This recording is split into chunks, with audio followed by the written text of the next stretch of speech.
With rubbish piling high in Dadaab refugee camps in northeastern Kenya, a youth community group has taken on the task of cleaning up the camps and at the same time providing much-needed employment to refugee men and women. Sarah Mohammed, 38, has been working 6 days a week since December, collecting waste with a rake and taking it to a pit to burn. It's exhausting work, as temperatures reach 39-40 C in this arid region, and it's the first job she has had in her 16 years in Dadaab's Hagadara camp.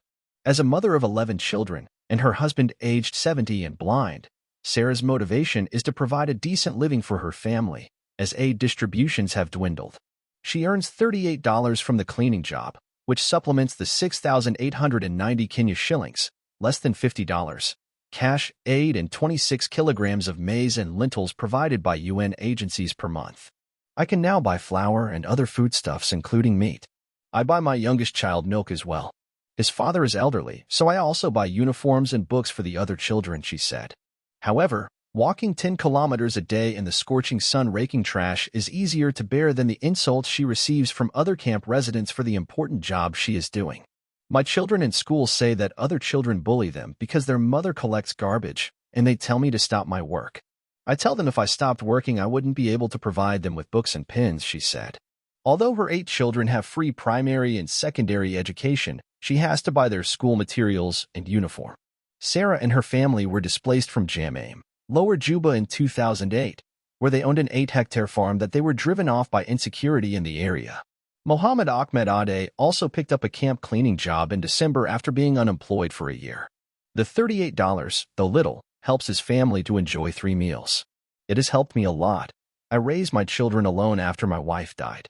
I buy them food, books, and clothes.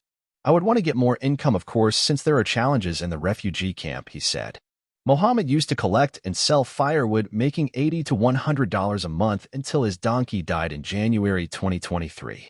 With 6 children, aid was not enough, so he picked up a rake. This job is beneficial for me to get extra income. It's a continuous job as well that helps us in taking care of our needs, he said.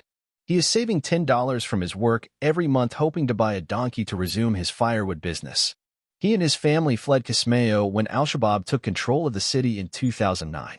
He said he always wanted to return to Kismayo but was not sure how he would survive there. The youth community group behind the Dadaab cleaning operations took over the task last August, after an international NGO, Peace Winds Japan, ceased this work last March due to cuts in funding. Youth group organizer, Mohammed Abdullahi Jamal, said the waste was accumulating in Hagadara, Ifo, and Dagali camps and they needed to act. They have been recruiting workers and now have 180 people hired on $38 each a month. Mohammed said they collect contributions of 100 Kenya shillings from refugee families and use the proceeds to pay the workers. He and other volunteers had been running hygiene and sanitation awareness campaigns before taking over the cleaning operations. Dead animal carcasses are lying all over the camp on the ground, Mohammed said. The waste has been piling up and even formed a hill that's not been attended to. We thought this could result in disease outbreaks such as cholera, which could be dangerous.